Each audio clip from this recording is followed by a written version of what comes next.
Alors, bonjour les amis, bienvenue sur 15 minutes. J'espère que ça roule pour vous. Aujourd'hui, le thème c'est musculation et tatouage. Les tatoués qui plus est, qui le regrettent, et les acharnés de la salle. Revenez une autre fois pour un autre sujet. Aujourd'hui, ça pourrait vous déplaire. Je ne vais pas me faire que des amis. Alors, bon visionnage. La musculation. Alors, il n'y a pas si longtemps, on acquérait ou pas sa musculature de par son activité professionnelle. Agriculteur, maréchal ferrant, etc.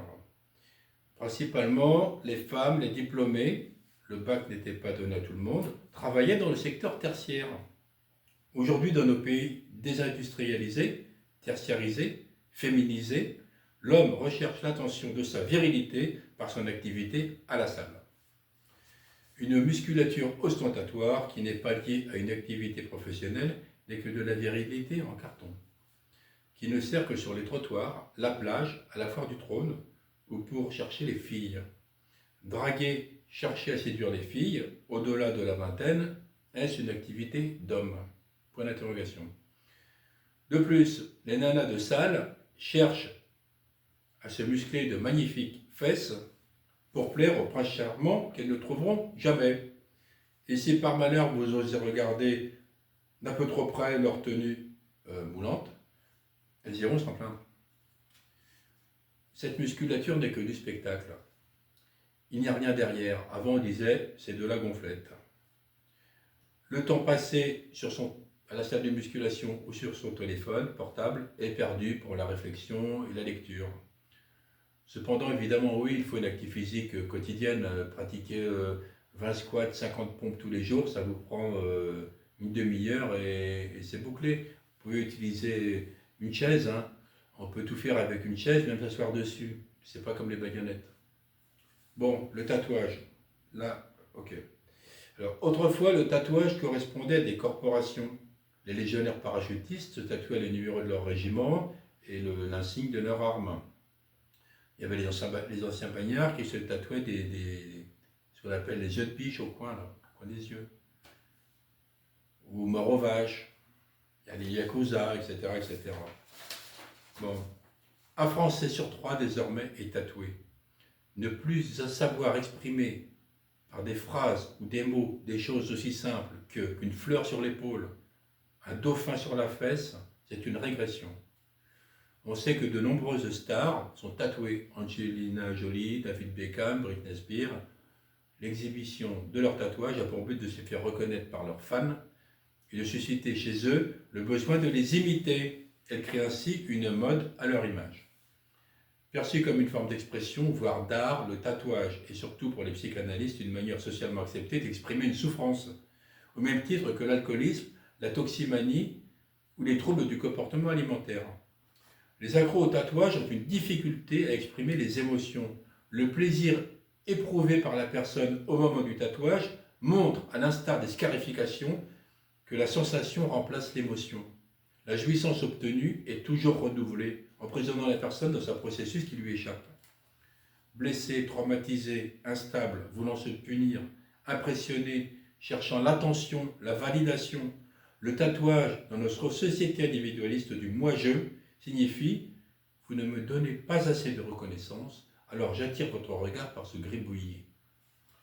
Comme on donne les noms de chiens commençant par une lettre différente chaque année, leurs tatouages sont, suivant les années, je répète, la fleur, le dauphin, le papillon, l'arabesque, la calligraphie chinoise, les petites phrases. Alors, comme modèle de tatouage de petites phrases, je vais vous en donner une. Alors, j'ai bien cherché. Alors, vous écrivez « Mon problème d'identité a pour conséquence que les modes me mènent par le bout du nez jusqu'à me faire tatouer cette phrase sur ce bras, et ainsi je serai stigmatisé, catalogué fragile jusqu'à la fin de mes jours. » Je plaisantais, vous ne le tatouez pas. D'accord? Alors, si on avait dit aux tatoués qu'il y avait des livres pour écrire des phrases, ils ne se seraient jamais tatoués.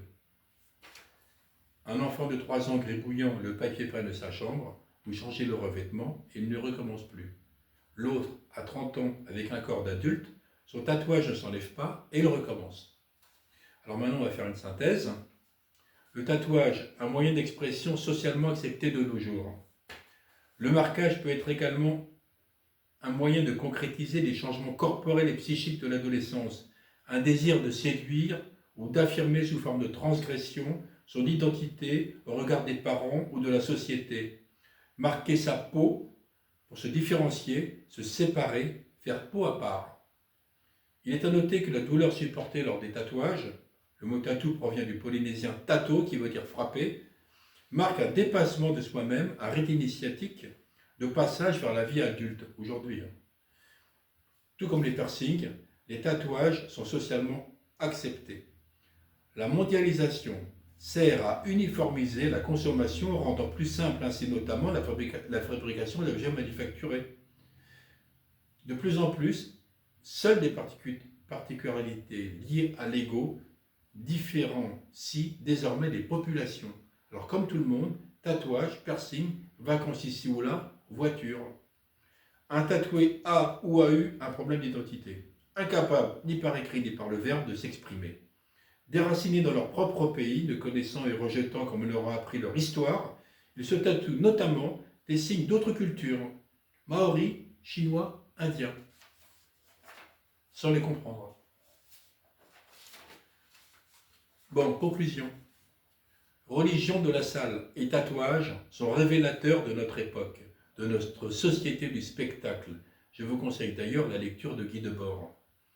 Alors, lorsqu'on n'a rien fait de sa vie, on croit se fabriquer une personnalité en voulant faire peur par une crête rouge, un tatouage comme tout le monde, des muscles de salle, par la violence, par un jargon argotique, des vêtements excentriques. Se tatouer ou se muscler pour ressembler à ce qu'on aimerait être. Si ça suffisait, ça se saurait. Maintenant, on va me dire, ferme-la, rabat-joie, chacun est libre. Certes, mais justement, on nous laisse le choix de se tatouer ce qui nous passe par la tête, pendant que nos vraies libertés sont bafouées. Je fais référence à mes shorts et vidéos sur la Constituante. Je vous invite à aller les visionner. Alors, dites-moi dans les commentaires. Bon, je sais que j'aurai pas trop de likes aujourd'hui. Et bonne journée. À la prochaine vidéo.